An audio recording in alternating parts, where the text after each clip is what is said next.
suite des grandes gueules sur RMC et RMC Story, vous le savez, le matin sur RMC, on vous fait gagner 1000 € RMC entre 9h et 9h15 dans les grandes gueules. Il suffit simplement d'envoyer RMC au 7 32 16 et si vous ne gagnez pas chez nous, vous rejouez l'après-midi avec Vincent Moscato à partir de 16h sur RMC. L'enquête sur Notre-Dame progresse et montre peut-être que ce sont des erreurs humaines cumulées qui pourraient expliquer la violence de l'incendie. Les GG veulent savoir. RMC, les grandes gueules veulent savoir. On aurait gagné peut-être une demi-heure et c'est énorme. C'est énorme et du coup on aurait peut-être gardé la flèche, on aurait peut-être avec des si on met Paris en bouteille surtout. On aurait gagné une demi-heure. Pourquoi ? Parce que quand la première alarme incendie a sonné, l'homme qui est parti vérifier, selon les informations de BFM TV, s'est rendu au mauvais endroit. Et donc ensuite, quand on est retourné, quand il y a une deuxième alarme, c'était trop tard, le feu avait pris. Par ailleurs, on a retrouvé sur le chantier de rénovation, parce qu'il y avait déjà un chantier de rénovation avant l'incendie la semaine dernière, on a retrouvé des mégots de cigarettes. Sont-ils à l'origine de l'incendie ? Là aussi, il y a une question. Qu'est-ce que vous en pensez ? Joël Dagosseri, Étienne Lebig, Thibault Langsade. Joël ?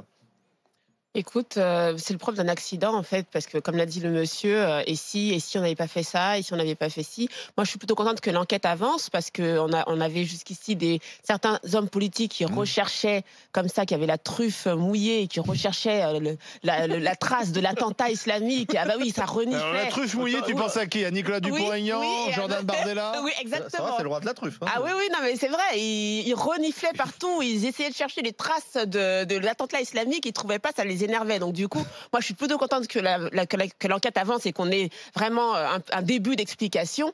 Mais c'est vrai que des ouvriers qui fument sur un chantier, enfin, bon, j'imagine que sur un chantier il y a de tout, mais là vraiment sur un monument tel que celui-là qui est quand même fait de bois, enfin il y a vraiment, c'est aberrant. Donc voilà, c'est une succession de fautes comme on peut avoir beaucoup quoi. Étienne. Dans le Canard hier quand même, il présentait plusieurs dysfonctionnements.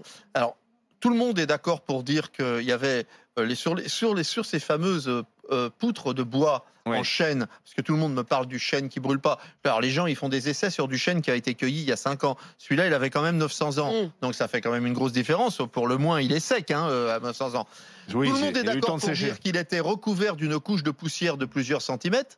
Donc, ce qui est quand même poussière et graisse de plusieurs centimètres. Donc, ça brûle très, très vite. Hein. C'est pas que le bois. Et par ailleurs, on nous dit qu'il y avait des fils électriques qui couraient partout le long de ces poutres, alors qu'ils n'avaient rien à y faire. Ça veut dire que, et en plus, c'est des installations qui sont parfois vétustes. Et même s'il y avait des contrôles réguliers, on voit que c'est pas si clair, puisque le gars s'est trompé. Il y a eu un temps d'attente incroyable entre le moment où la première alarme a sonné et le moment où les pompiers sont intervenus, qui en fait, à la vitesse à laquelle ça s'est propagé sur des vieilles poutres. Mais c'est grave parce que c'est ce temps qui fait la différence. C'est absolument très grave. Si on arrive tout de suite puisqu'avec ces vieilles poutres, ces vieilles poutres de 900 ans recouvertes de poussière et de graisse, évidemment que c'est un charnier.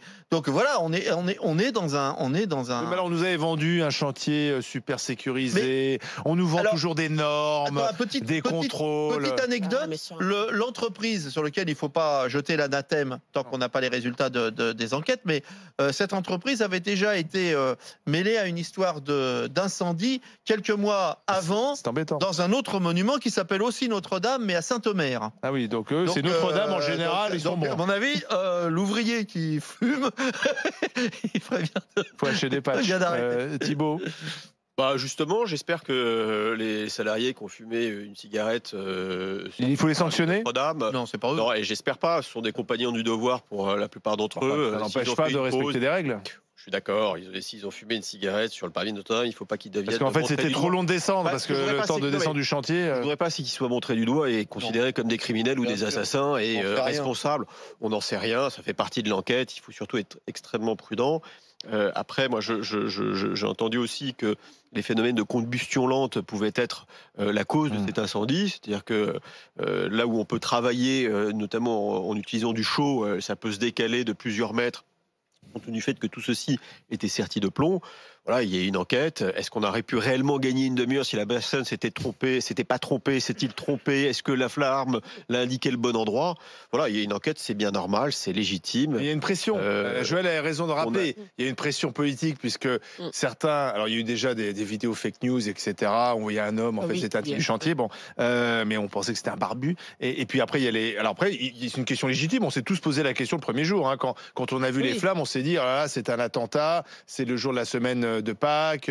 Enfin voilà, c'est la semaine pascale qui démarre. Bon, après il y a les politiques qui ont mis la pression en disant oui, on veut savoir, il faut qu'on se pose la question, est-ce qu'on va nous dire la vérité? Donc il y a quand même une pression aussi sur les enquêteurs.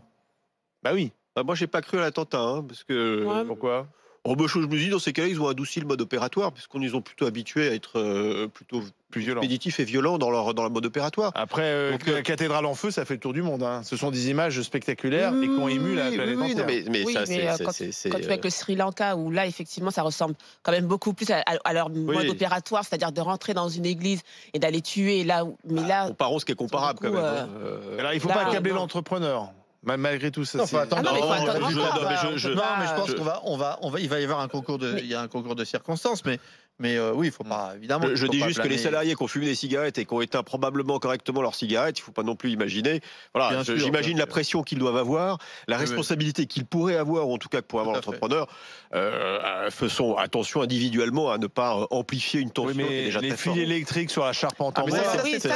Alors ça, c'est très bizarre. Ouais, mais ça, c'est peut-être le fait aussi de laisser des chantiers pendant des années avec pas beaucoup de moyens et du coup de pas bien sécuriser, j'en sais rien. Mais là, il n'y a que l'enquête et franchement, on va faire que des hypothèses pour l'instant. C'est juste. En plus, rien n'est avéré. On a dit, on a retrouvé des mégots, mais on n'a pas dit ça vient forcément d'un mégot. On ne sait pas si c'est ça l'origine de l'incendie. Oui. Certains ont dit non d'ailleurs tout de suite.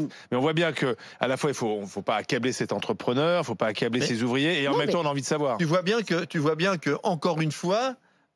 Plus aucun événement ne peut ne pas devenir politique. C'est-à-dire qu'on voit bien là, à la fois sur le chantier de reconstruction, où immédiatement Macron est mis en cause, peut-être à juste titre, peut-être je vois tous les jours des gens qui nous font des déclarations, mais on croirait à chaque fois que c'est Charlemagne en personne, sur l'honneur de la France et le fait de reconstruire la flèche à l'identique. 250 tonnes de plomb. Qui est-ce qui va construire une flèche aujourd'hui avec 250 tonnes de plomb? On n'utilise plus le plomb dans la construction. C'est un truc qui date du 19e siècle. À l'époque, on mettait du plomb et du métal partout. Et c'est un truc d'un mec qui s'appelait Viollet-le-Duc qui a eu cette idée complètement incongrue. Et comme c'était un gars qui dominait l'histoire de l'architecture du 19e siècle, tout le monde s'est allongé devant, mais c'était une bêtise. Pourquoi pas en pierre, hein? C'est un peu plus intelligent dans un ouvrage gothique qu'une tour en bois. Ça, c'est un autre sujet. Non, mais c'est déjà des polémiques là-dessus. Non, mais ce que je veux dire, c'est que tout est politique. C'est ce que je veux dire, c'est que l'incendie, et on voit bien comment il est récupéré par là, les politiques, et la reconstruction aussi. C'est-à-dire aujourd'hui, on ne peut plus faire un geste sans qu'immédiatement on ait ces vampires qui se jettent sur le fait divers pour le politiser. Et c'est absolument dramatique, c'est absolument incroyable. Il faut rappeler qu'il y a eu 2 incendies importants de cathédrales, celui de Nantes en 1972, celui de Chartres en 1836, et à chaque fois c'était plutôt la négligence des gens qui travaillaient sur place. Alors visiblement à Nantes on avait laissé un chalumeau et à Chartres c'était un brasero. Donc, on oublie dans ces cathédrales incendiées quand même l'essentiel des cathédrales incendiées et cassées en France, qui sont pendant la guerre, les bombardements, où là un nombre considérable de cathédrales comme celle de Nevers par exemple sont entièrement réduites à néant parce que les Alliés se trompent de quelques kilomètres en jetant leurs bombes. Nicolas est avec nous au 32-16 depuis Cavaillon dans le Vaucluse. Bonjour Nicolas. Bonjour les GG. Alors que pensez-vous de ces premiers résultats de l'enquête? Alors honnêtement, les premiers résultats concernant les mégots, je suis quand même assez dubitatif.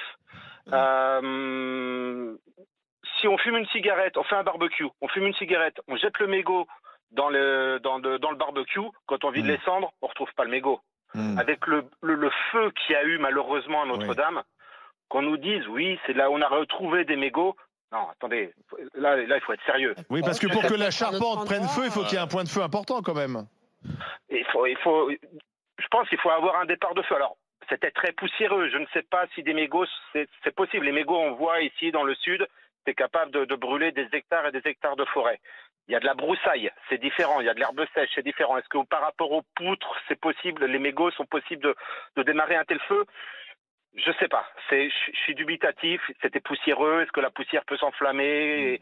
Bon, mais de là à dire, on a retrouvé des mégots. Si c'est les mégots qui sont le début du foyer, non, là, c'est pas possible. Ils n'ont pas dit ça. Ils ont dit juste qu'ils ont retrouvé des mégots. Voilà, on essaie de trouver sur un l'origine. chantier où il est interdit de fumer. Oui, d'accord. Oui, mais après, ça veut pas dire que c'est le mégot qui a provoqué le feu. Ouais, Personne n'y croit. là, ça fait un peu raccourci. Quand j'entends ça, ça me fait un peu sourire quand même. Je trouve que c'est. Vous y croyez le pas? raccourci est très rapide. Ouais. Je dis pas que c'est pas les mégots, mais je dis que le raccourci est quand même très rapide. Vous avez envie de savoir rapidement? Pardon? Vous avez envie de savoir rapidement ce qui s'est passé? Rapidement, je sais pas. Mais d'une Parce façon que là, il faut aller juste, vite, oui. hein. Il y a un enjeu, hein. Macron, il a dit 5 ans pour reconstruire. Donc, il faut vite tout à trouver fait, l'origine. tout à fait. Oui, mais ça, Mais- on peut mais- reconstruire sans connaître l'origine. Tout à fait. Ah, je suis d'accord. comment il a- L'origine, je préfère savoir que ça mette plusieurs mois et qu'on sache vraiment l'origine pour pas que ça se reproduise. Oui, pour tirer les conséquences, tout simplement. Voilà. Ouais. Merci Nicolas. Oui, si, quand même, moi je pense que les délais qui ont été mis en place poussent tout le monde à aller très très vite quand même.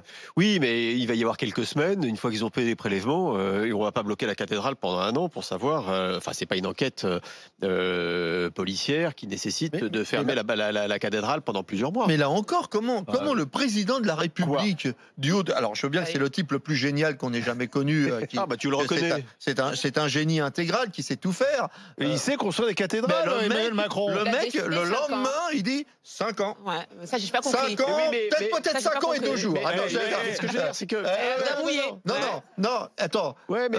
Quand tu suis les chantiers, par exemple, que tu suis le chantier de la Philharmonie, c'est pour que tout la le monde se mette Philharmonie de en branle. Pantin, qui est un bâtiment moderne, qui devait coûter au début 250 millions, qui arrive à 500 400, voilà, 500 millions. 500 millions. 500 millions, le chantier de Radio France, voilà. 500 millions. Alors, Et il est quand tu toujours pas vois fini. qu'il devait être terminé au bout de 2 ans et demi, et pourtant c'est un chantier moderne où on maîtrise tout, mais tout. Le mec qui est à la place de 2 ans et demi, il met beaucoup plus. Ouais, mais là, là, on construit pas. Là, c'est pas comme la Philharmonie, là, on Mais c'est construit pire. pas. Mais même, on c'est ré- pire. Mais c'est on- pire, on mon rénove. Dieu, mais c'est pire. Tu t'appuies sur un bâtiment qui Mais est les déjà architectes qui construit. disent que c'est possible. Mais Mais tout simplement, est il faut se possible. donner les moyens Tu vas d'être. pas surélever de 150 mètres Notre-Dame, donc tu vas remettre. Mais En tout cas, tu t'imagines peux pas repartir tous de les l'identité. problèmes, Non, mais c'est pas tous ça, les mais milliers il va y de avoir problèmes problème. que ça va poser au. Oui, mais il y aura C'est énorme, beaucoup de Ça fait gens partie, dessus. je peux dire, c'est que c'est une tradition des présidents de la République. Je ne Ouais. sais pas si elle est bonne ou pas, mais c'est De une bâtir. tradition des présidents, exactement, de bâtir. Chaque président de la République a voulu bâtir Oui. quelque chose et laisser. Alors les quinquennats, avant c'était des septennats, généralement ils étaient plus longs, donc on pouvait laisser. Il aura probablement le souci de laisser une trace. Bon, attends, ça Et ça trace. prend- Pourquoi ça d'ailleurs trace. appeler Ce ça sera pas- la flèche Macron? Bah oui, non, mais Mais ce pourquoi- sera pas d'ailleurs, ce sera pourquoi pas une cette flèche? Faudrait lui poser cathédrale la question ce soir. qui est C'est une millénaire bonne quand question à même. poser au président ce soir. Pourquoi une flèche? On n'est pas obligé de mettre une flèche. Ah, bon, toi, Il y a- tu veux il y a tout un très changer, joli- toi, alors, il y a un projet avec une Elle est verrière restée absolument 600 ans, magnifique. elle est restée Avec 600 un ans toit sans en flèche, verre, elle peut Bon, rester en... si vous confiez la cathédrale Notre-Dame à Étienne Ibiche, je peux vous dire qu'on. Moi, si on me confie la cathédrale, elle va faire une piscine municipale. restera gothique. D'accord, très bien. Ouais. Bah, sur ce dernier mot, on va dans un instant jouer, c'est le match des GG. RMC jusqu'à midi. Les grandes gueules.